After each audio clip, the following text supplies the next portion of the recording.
Hola, buenos días.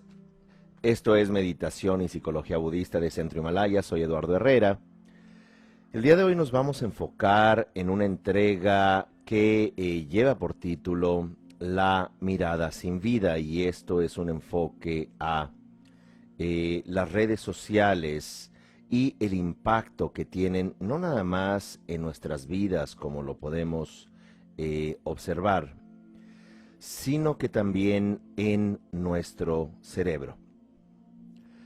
Las redes sociales fueron masivamente introducidas a nivel mundial a partir del año 2012, en donde la población superó más del 50% en uso ya de teléfonos móviles, ya en términos de uso de celulares o móviles.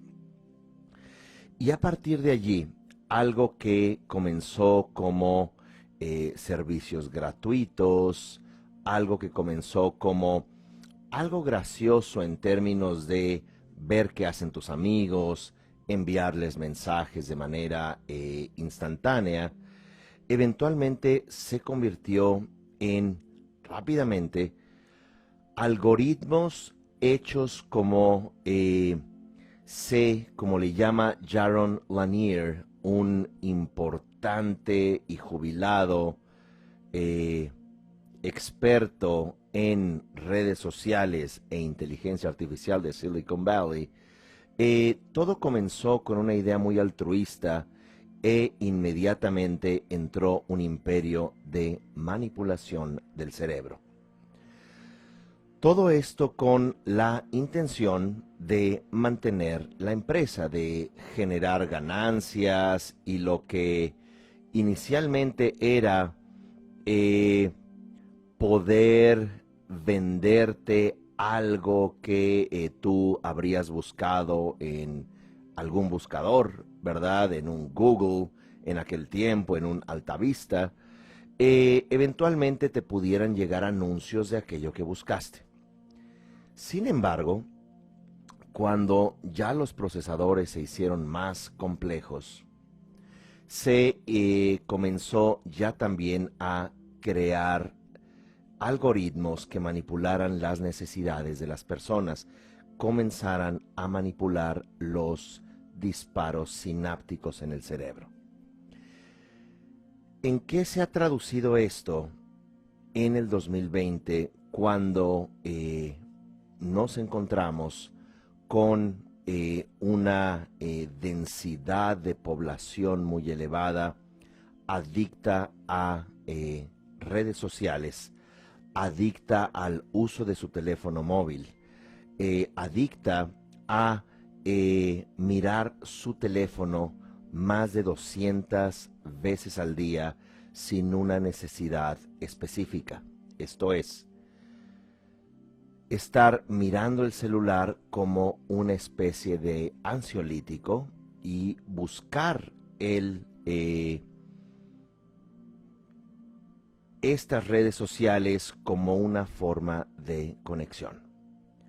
Así que en esta entrega vamos a ver cómo el ser humano, con una necesidad natural, no nada más de pertenencia, sino también una necesidad a ser validado, a ser reconocido, ha suplantado sus vínculos reales, sus vínculos presenciales, por vínculos únicamente virtuales, o llamémoslo así, en redes en general. Primero que nada, vale la pena entender que esta área del cerebro que se llama el neocórtex o la corteza órbito prefrontal, esto es, la parte más frontal, o como se le llama en neurociencia, la parte más anterior del cerebro, es el punto evolutivo donde el ser humano logró pasar de estar en la tercera escala de la cadena alimenticia a volverse el animal en la primera escala de la pirámide alimenticia y además crear un mundo, ¿verdad?, en donde él dominara al resto de los animales. Y esto en realidad no tiene tanto tiempo. Según algunos cálculos, la evolución central de esta área prefrontal ocurrió hace 80.000 años, como dice el historiador Harari, cuando el ser humano tuvo la capacidad de abstraer su pensamiento y de esta manera comenzar a comunicar emociones, pensamientos abstractos, y a partir de allí comenzamos a heredar la cultura. Esto fue muy importante porque ya el ser humano, si bien no podía correr tan rápido como los animales, ver de manera tan nítida como otros pares de la especie, el ser humano comenzó a desarrollar sus ideas para planear, para cazar, para relacionarse, para recolectar y guardar alimento, controlar el fuego.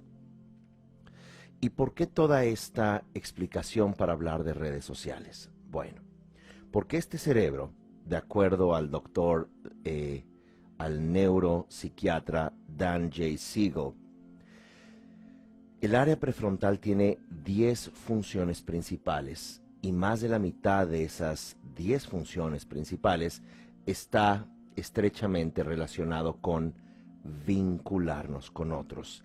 Tiene una naturaleza de regulación social. En otras palabras, el ser humano, al entrar en contacto con otro ser humano, activa áreas en el neocórtex, al igual que en el sistema límbico, de empatía, áreas de regulación social, incluso de ética. Mediante el estudio de las neuronas espejo-motoras, también aprendemos y absorbemos no únicamente conocimientos teóricos, pero también el sentir del otro.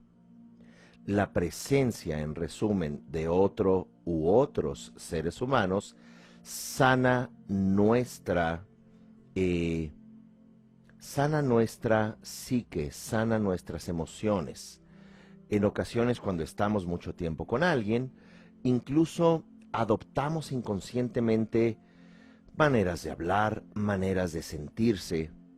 Y como hay un estudio de la Universidad de Harvard, incluso cuando tenemos relación o vínculos amistosos con personas con sobrepeso, incluso tendemos a ganar un poco de más peso.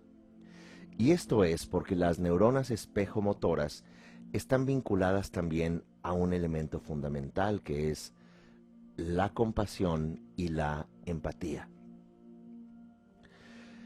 Cuando nosotros nos aislamos, cuando nosotros dejamos de estar en contacto con otros seres humanos, hay un fenómeno de aislamiento emocional, y esto naturalmente crea tensión.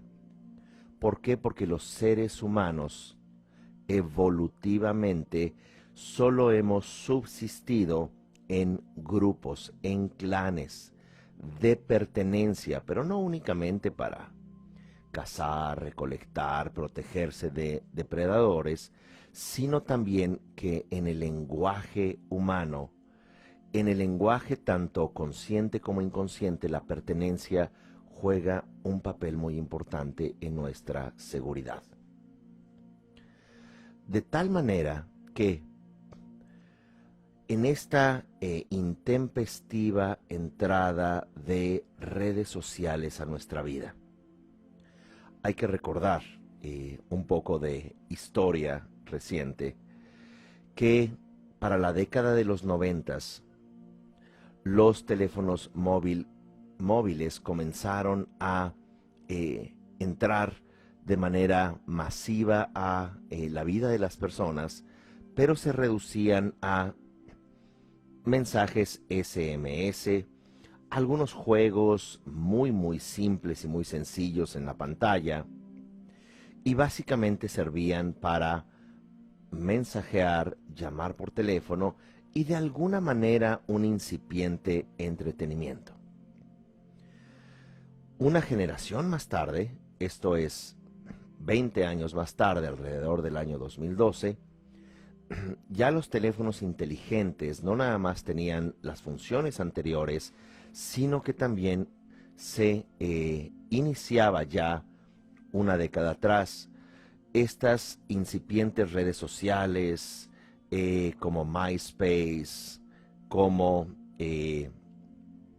ahora recuerdo la otra, High Five, entre otras, pero en realidad funcionaron como una especie de entretenimiento. A partir de ese momento, ya las empresas de Silicon Valley comenzaron a ver cómo se podía también vender más y eventualmente manipular más las necesidades humanas de comunicación. Y bajo el pretexto de que íbamos a estar más conectados que nunca, se abrieron las puertas a la psique humana y particularmente la psique de preadolescentes, aquello que se llama tweens con W, y de adolescentes, teens, en donde ya esta población, incluso desde los 7 años, ha comenzado a tener redes sociales mediante sus teléfonos móviles, el uso de tabletas también vendido como la idea de que se pueden hacer mejor los deberes, las tareas, se puede estar comunicado, el acceso directo a la comunicación, al igual que información en plataformas, vamos a decir a nivel elemental, como Wikipedia, o bien ya en términos un poco más avanzados, incluso de posgrado. Sin embargo, las redes sociales alcanzaron un nivel sumamente preocupante para neurocientíficos, para psicólogos, para demógrafos en los últimos años. De tal manera que la doctora Jean Twenge de la Universidad de San Diego o San Diego State University del estado, autora del libro iGen, la generación I, la generación yo, que es la que presunta o discutiblemente es la que le continúa a los millennials. Y esta generación de I, esta generación de yo, es una en la que, si bien todos los seres humanos necesitamos ser validados por los demás, y según un estudio, los seres humanos hablamos de nosotros mismos en relaciones normales, presenciales, de un 30 a un 40% del tiempo. Esto es, nos sentamos a tomar un café con alguien y de pronto comenzamos a hablar de cómo me siento, qué me sucede, qué hice el día de ayer, y esto en un rango de un 30-40% va a ocupar no nada más nuestra narrativa, sino también la necesidad cerebral de, digámoslo de forma simple, escucharnos a nosotros mismos, vernos a nosotros mismos en la narrativa de cómo me siento y qué quiero hacer y qué me duele o qué me preocupa. Y ciertamente que la retroalimentación del otro es muy importante, ya con tan solo que el otro te mire genuinamente, activas áreas en tu cerebro de reflexión dialógica, esto es diálogo, que aunque el otro no abra la boca, uno comienza a, mediante la mirada del otro, a validar o incluso a reconocer que uno, no lo sé, ha cometido errores o exageró en su reacción, o bien está demasiado emocional en un aspecto de su vida. Y es por eso que en psicoterapia hay una estrategia que se llama comunicación transparente. Y esto es que el terapeuta solamente observa al consultante y es mediante esta observación y escuchar atentamente que la persona, mediante la narrativa y mediante la participación, observando con empatía, puede uno sanar. Ahora, si bien esto ocurre de un 30 a un 40% en una situación, repito, presencial, ordinaria, cuando entramos al ámbito de las redes sociales, las personas tienen esa compulsión a hablar o representarse a ellos mismos hasta en un 80%.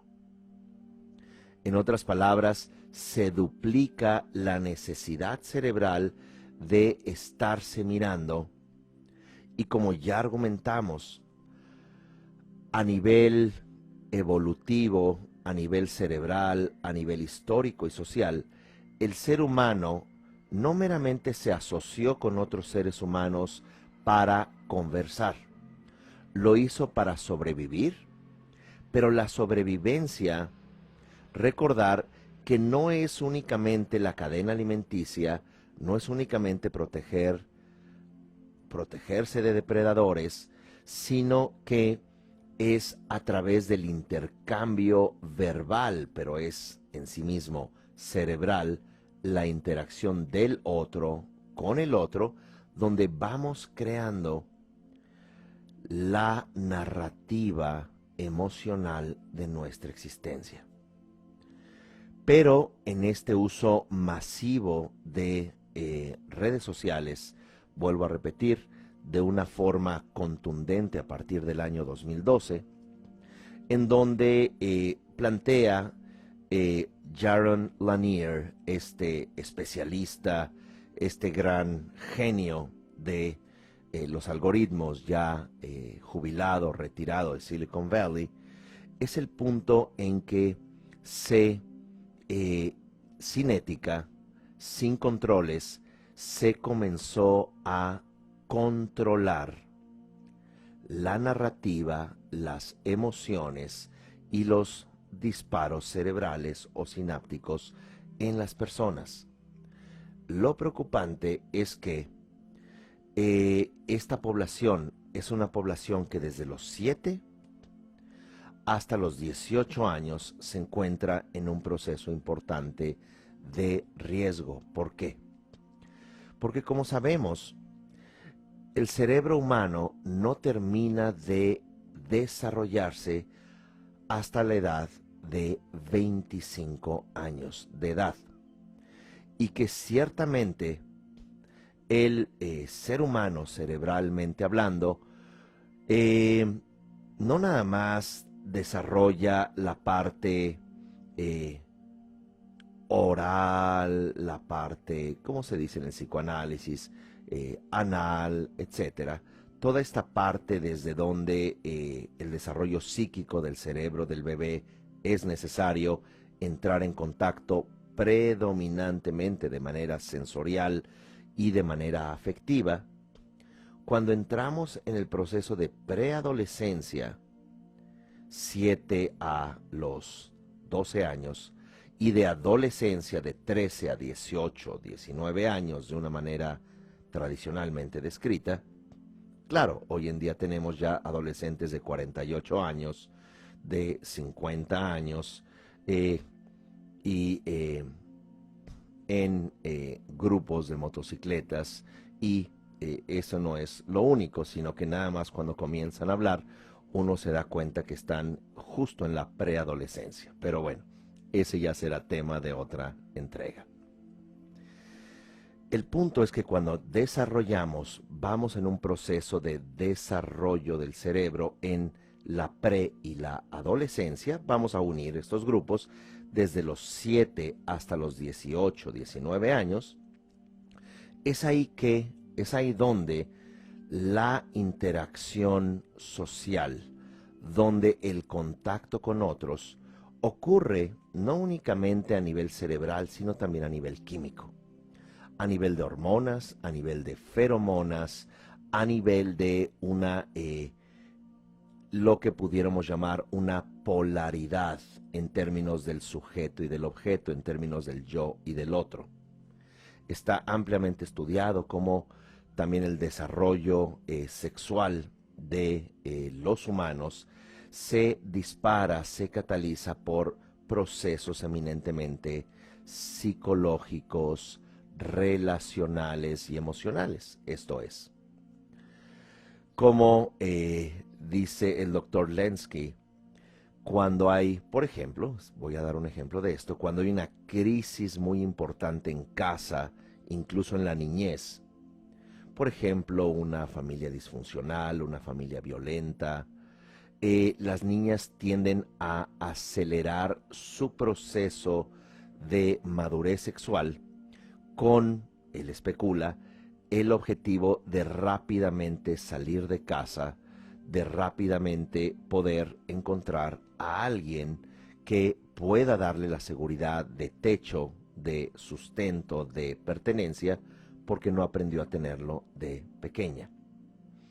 Esto es solo un ejemplo en términos de cómo los procesos de maduración sexual, maduración emocional y, por supuesto, de la mano psicoemocional, están estrechamente vinculadas a las relaciones que establecemos.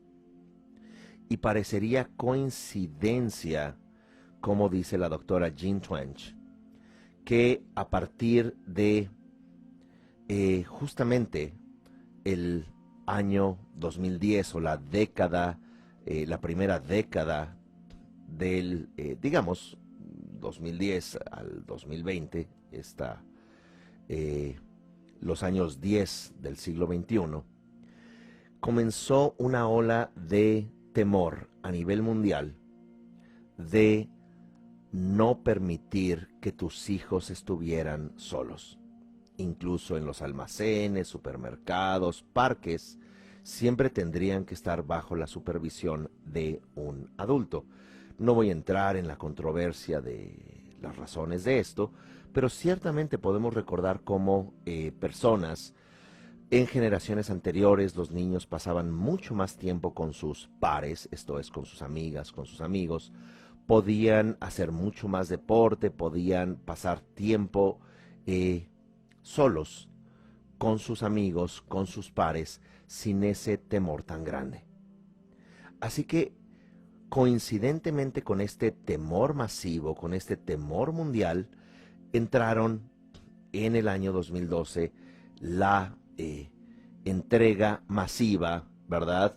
La democratización de los teléfonos móviles con sus redes sociales, las tablets, los computadores o computadoras, ya con usos aparentemente académicos.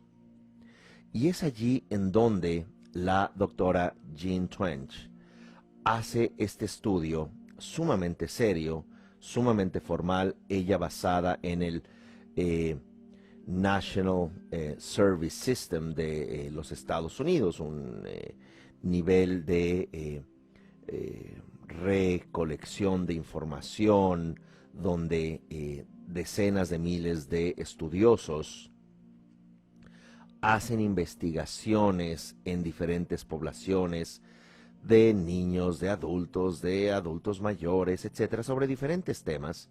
Y ella misma, haciendo un trabajo por cerca de 3 décadas como demógrafa y psicóloga, nota cómo a partir del año de la primera década del siglo XXI, del 2010 al 2020, cómo el uso de redes sociales va en aumento, junto con una duplicación en el índice de depresión, suicidio, ideación suicida, esto es, contemplar la posibilidad de suicidarse,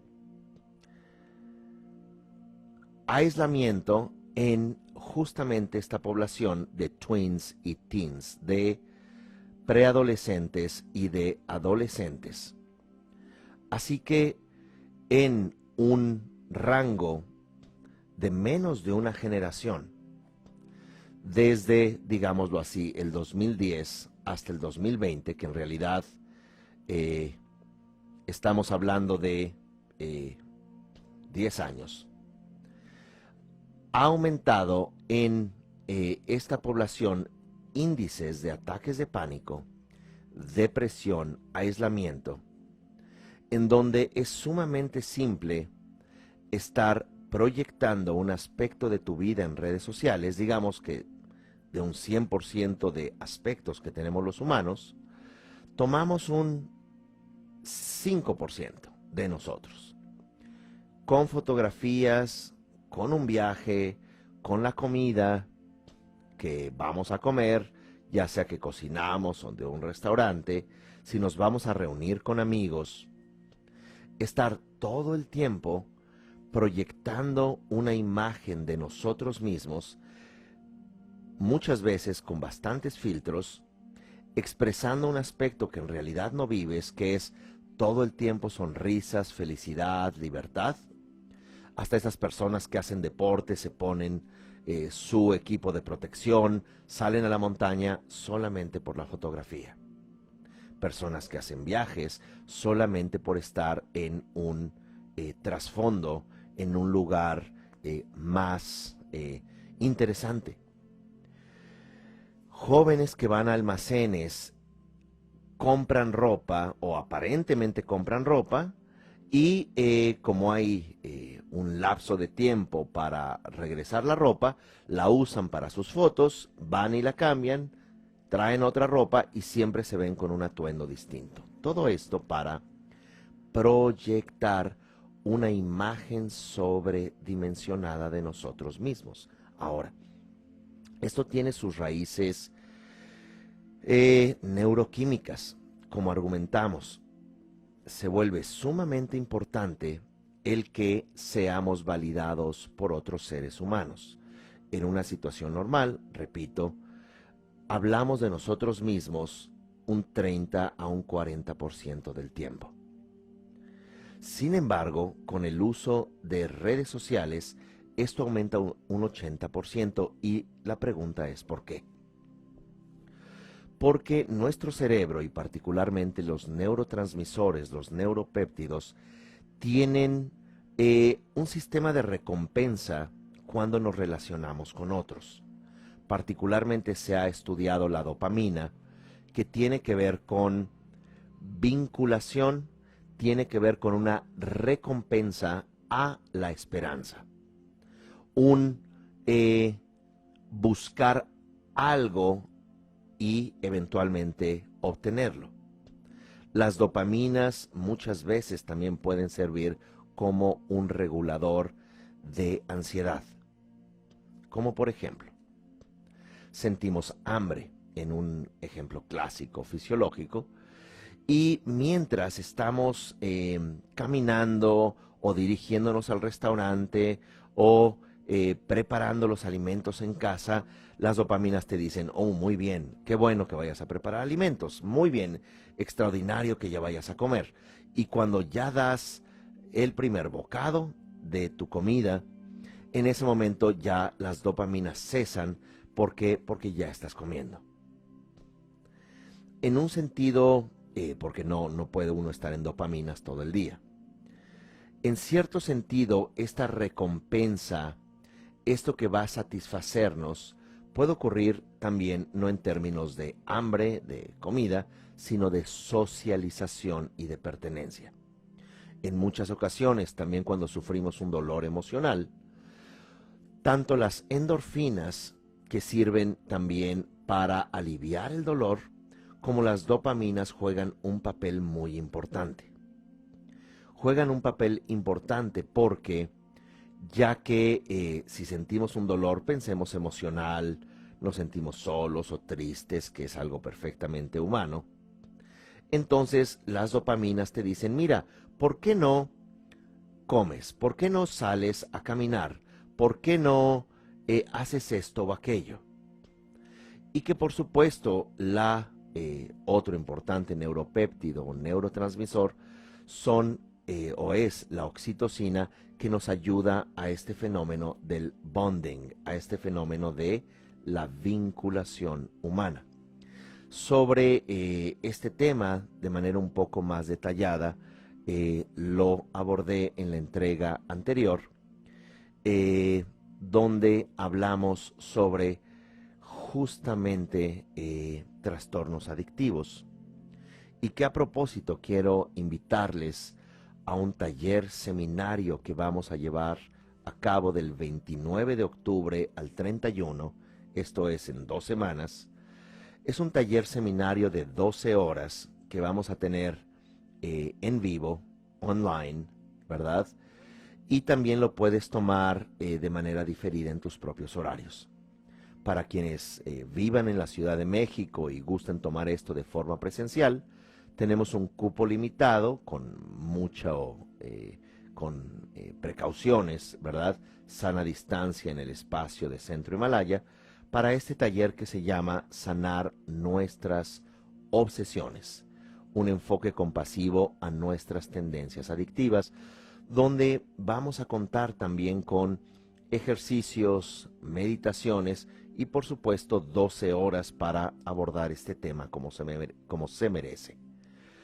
De otra manera, en las entregas tratamos de abordar, de problematizar, de reflexionar y ofrecer algunas herramientas, pero ciertamente son temas que habrá que profundizar e internalizar. Toda la información la pueden recibir en centrohimalaya.com. También pueden visitar las redes de Centro Himalaya, hablando de redes sociales, en Facebook o Centro Himalaya en Instagram. Ahí está toda la información por ahora y eventualmente ya estará en el sitio web. Repito, del 29 al 31 de octubre, 12 horas en total de esta formación. Dicho todo esto, cuando nosotros subimos una fotografía, subimos un video de nosotros mismos en la playa, de nosotros mismos haciendo nuestra asana de yoga, cuando nos publicamos y de pronto alguien pone me gusta, alguien pone like, en ese momento hay una recompensa de dopamina. Pero la recompensa de dopamina que recibimos con los likes, que recibimos con los corazoncitos, es mucho más efímera. ¿Por qué? Porque de allí no se da lugar a la oxitocina, es decir, a este neuropéptido de el bonding o la vinculación. No es la dopamina que de pronto, finalmente con hambre o con sueño, de pronto ya te recuestas y esa recompensa te hace relajarte, o comienzas a comer y de pronto también ya está cubierta esa necesidad, para lo cual los neurotransmisores operan. En este contexto, conforme vamos recibiendo me gusta o un like, inmediatamente comenzamos con esta activación de dopaminas muy efímeras, muy cortas, pero al mismo tiempo comenzamos con una especie de autoengaño al cerebro. ¿Por qué?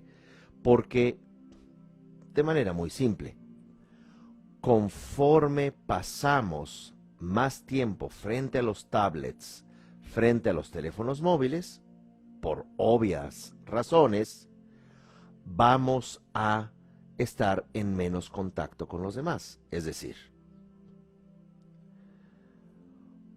un estudio de hace 10 años observó que preadolescentes y adolescentes pasaban de 4 horas al día en pantalla, los preadolescentes, y poco más de 7 horas en pantalla, los adolescentes.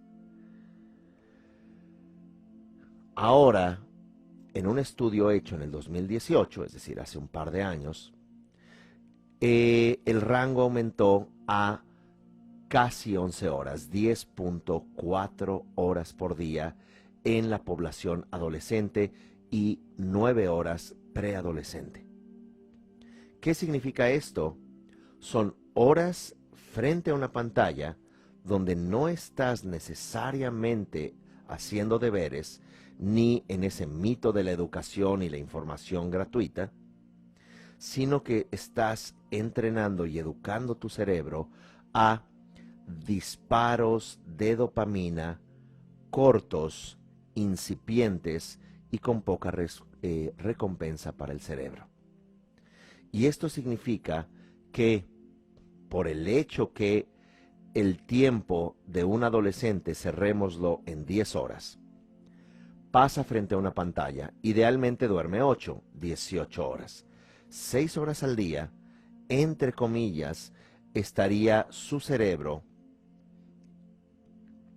como un proceso evolutivo complejo, por lo menos en el Sapiens de 200.000 años, y si hablamos de homínidos, al menos 6 millones de años,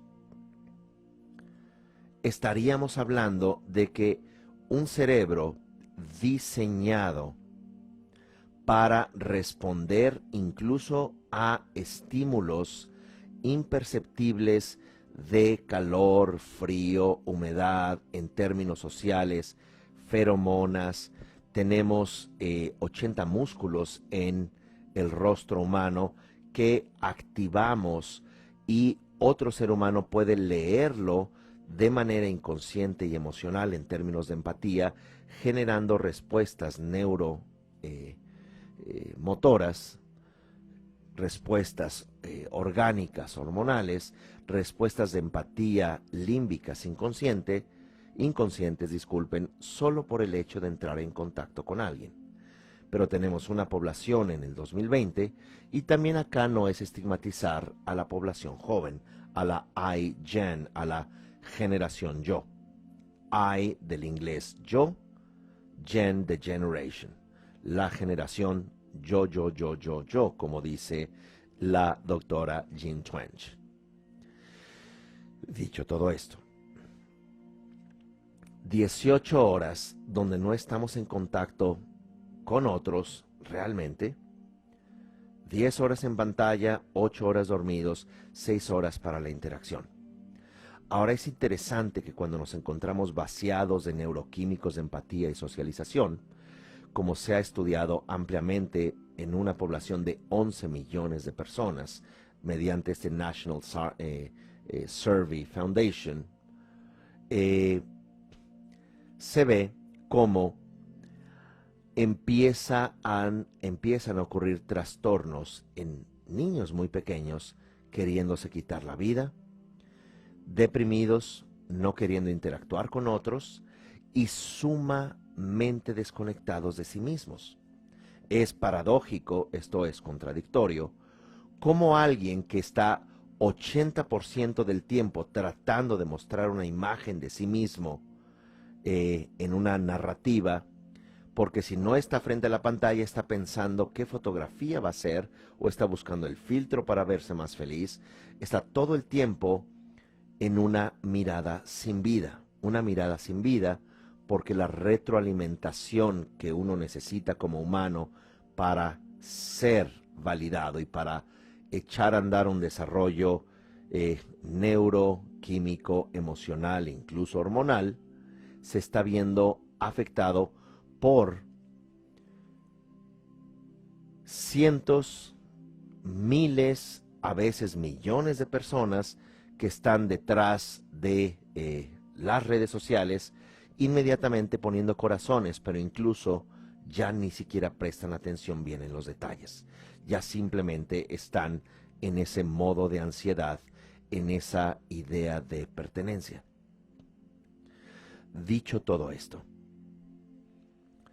cuando la elevación en gráficas, en estudios sumamente serios, pueden incluso buscar a Jean Twenge en sus libros, el libro se llama iGen, y luego tiene ya un título muy largo. El título de iGen dice: ¿por qué los niños superconectados son menos rebeldes, más tolerantes y más infelices? Pero también pueden buscar su conferencia, su charla en TED Talks, ¿verdad? Las charlas TED que pueden estar justamente en YouTube. Y es realmente preocupante este estudio porque los seres humanos nos estamos aislando y estamos justamente afectando el factor evolutivo más importante que tenemos, que es el cerebro, y que en el cerebro es desde donde creamos la construcción social, emocional y sana de la realidad. De tal manera que, si bien evolutivamente los disparos de dopamina nos recompensan incluso cuando vemos amigos, cuando entramos en contacto con otros, por eso nos hace bien ver a las personas, incluso verles caminar, mirar a los ojos y sonreír es algo sumamente importante en términos de una construcción de nuestra propia identidad. Pero ahora ya no tienes la cara del otro, ahora ya tienes sus me gusta, sus corazones, tienes sus comentarios, pero esto es algo que la dosis de dopamina no nada más no es suficiente, sino que además crea un síndrome de abstinencia. Esto es, cuando no recibimos una dosis de satisfacción en nuestra vida por el hecho que nuestra vida puede ser completa, ya sea en casa, en la escuela, en nuestro espacio laboral, en nuestras relaciones reales humanas, entonces nos volcamos a las redes sociales como una especie de ansiolítico. Y las mismas áreas que se activan para un adicto a la heroína, a la cocaína, un adicto a diferentes alcaloides, alcohol, ludopatía, son estas mismas áreas que se activan a adictos o en adictos a redes sociales. Sin embargo, incluso la nicotina tiene, y no la estoy por supuesto defendiendo, pero la nicotina tiene un umbral mucho más largo en términos de satisfacción que el uso de redes sociales. Si alguien pasara al día 10 horas sin parar fumando, acabaría con sus pulmones. O 10 horas al día bebiendo, que desafortunadamente también sucede, la expectativa de vida de esa persona alcohólica o narcodependiente no tendría mucha duración. En términos de redes sociales, estas 10 horas al día que estoy redondeando en promedio, de acuerdo al último estudio, tiene una afectación en el cerebro que no es perceptible en términos ya sea de un escaneo, una revisión pulmonar, pero sí lo podemos ver en estas gráficas, tal como también menciona el doctor Richard Davidson de la Universidad de Madison en Wisconsin, alguien especializado en neurociencia, meditación y mindfulness. Él propone ciertamente la práctica de la meditación, y no me refiero que haya que ponerse un atuendo exótico, simplemente sentarse un par de minutos a observar la respiración, un par de minutos a decirte frases constructivas, un par de minutos a sentir y validar que tienes un cuerpo y una existencia. Va a comenzar a reconfigurar también el sistema límbico y los disparos sinápticos que creciente y rápidamente estamos atrofiando mediante el uso indiscriminado, el uso adicto de redes sociales. Ahora, ciertamente la población más vulnerable es la generación I, la generación yo, la I Generation. y que no es una cuestión retrógrada, decir prohibamos los teléfonos móviles, vamos nosotros a acabar con las redes sociales. No, tienen en realidad muchas bendiciones, tienen muchos beneficios, que fluya la información, que podamos realmente comunicarnos, incluso espacios que hay en YouTube, Spotify, podcasts. Podemos aprender de personas que han hecho trabajos por 30, 40, 50 años sobre un tema, y esto es fascinante y a nivel de una democratización de los conocimientos, también tiene grandes propuestas como Jaron Lanier planteaba en este idealismo de Silicon Valley en los años 90 del siglo pasado. Ciertamente era esta gran euforia de poder traer comunicación, educación, incluso ayudar a personas aisladas en términos psicológicos, emocionales, y ya se convirtió en esta máquina, imperio de manipulación sin escrúpulos, sin regulación, en donde ya no nada más tiene que ver con tu desconexión, sino con necesidades creadas, manipulación con fines políticos, con fines incluso de desestabilizar naciones, con la intención de crear movilizaciones que poco tienen que ver con derechos humanos, poco tienen que ver con la igualdad de género, poco tienen que ver con una igualdad racial, que ciertamente cualquier persona pensante defiende la igualdad de género, la libertad de la inclinación sexual que se quiera tener, también la idea, como se usa en un término muy cuestionable en los Estados Unidos, race, la raza, como si no hubiese una única raza, que es la raza humana, en lugar de hablar de grupos etnoculturales, que pudiera ser mucho más comprensible. De cualquier manera, se exacerban con videos violentos, fuera de toda estadística seria. A veces es un montaje de video y simplemente se toca inconscientemente el dolor y la soledad del abandono que traen estas personas, no nada más adolescentes, sino la población en general, para crear no nada más necesidades de compra, necesidades de ciertos comportamientos, pero también ideologías.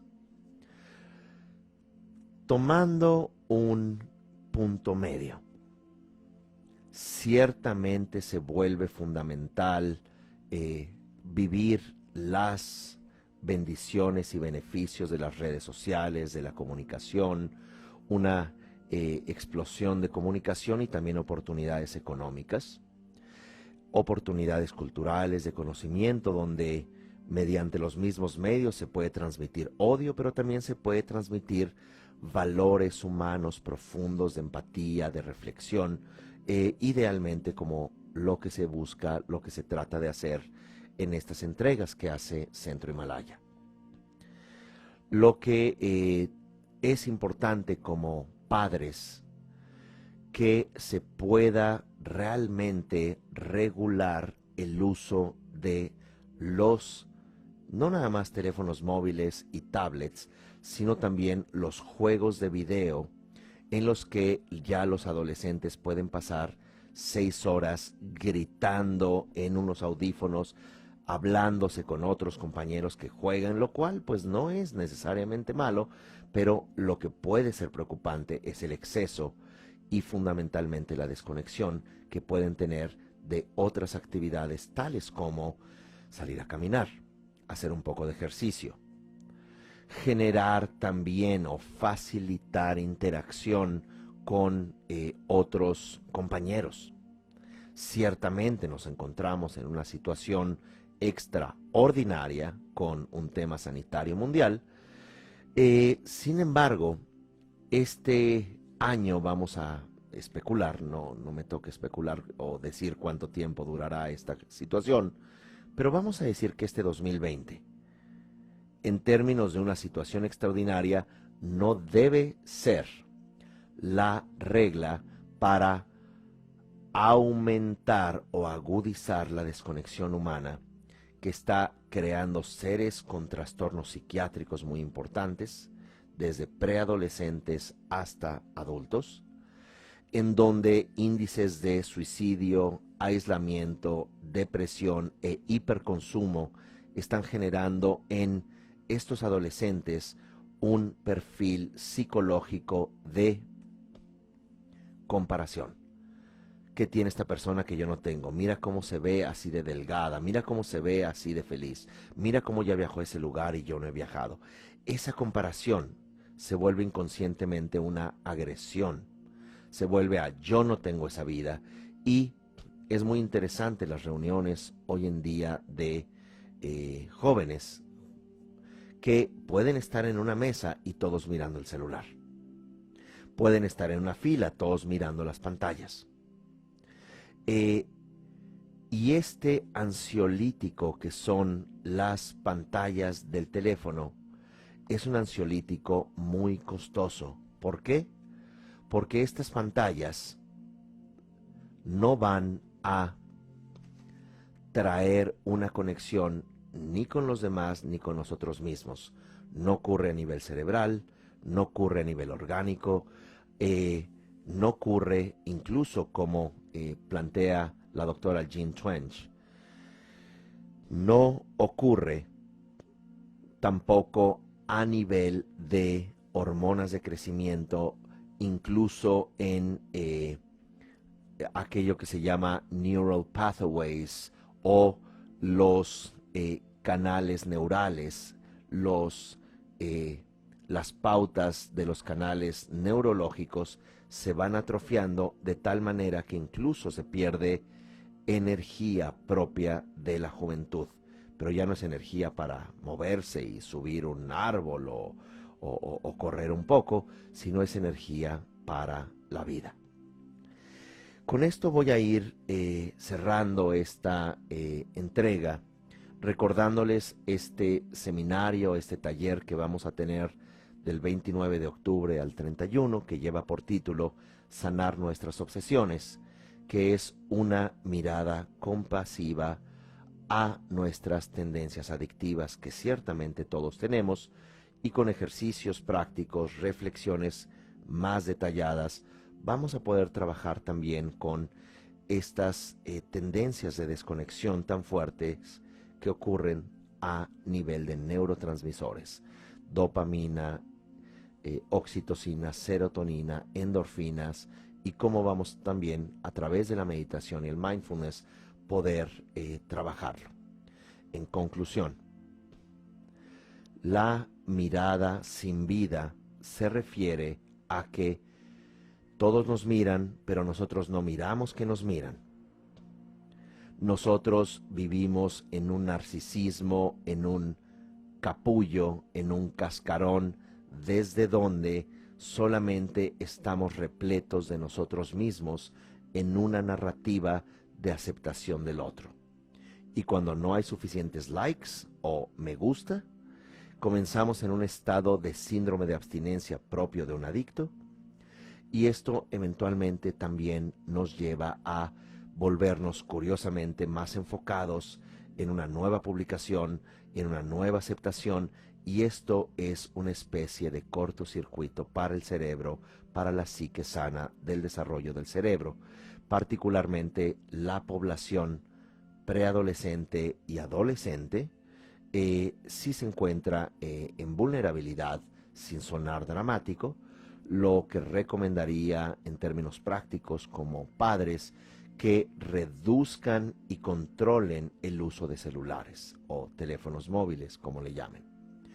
Una opción es que los móviles se pongan a cargar en un lugar específico, en la cocina, por ejemplo, y no que los niños estén, o adolescentes, 3 de la mañana ansiosos tratando de ser aceptados o aceptarse a sí mismos.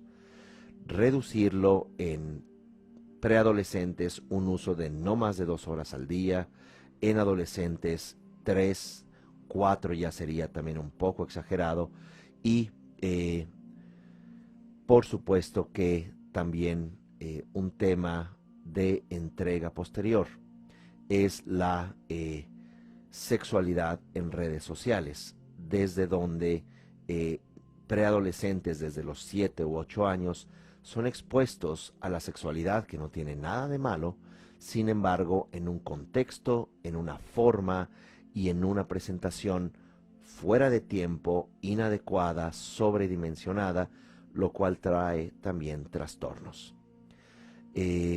Así que agradecerles este espacio de reflexión. El día de hoy no vamos a hacer un ejercicio meditativo, esto lo vamos a reservar, digamos, por tiempo, ¿verdad?, a nuestro taller para poder ir trabajando con estos elementos y ya en una próxima entrega vamos a tener un trabajo más meditativo, más sanador.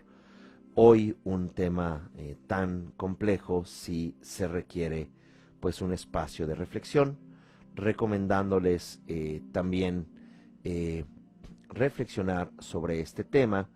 Netflix tiene un documental que se llama A Social Dilemma, el dilema social, que vale la pena también reflexionarlo en términos de proteger lo más valioso que tenemos, que son las relaciones humanas, la humanidad, a través de nuestro cerebro.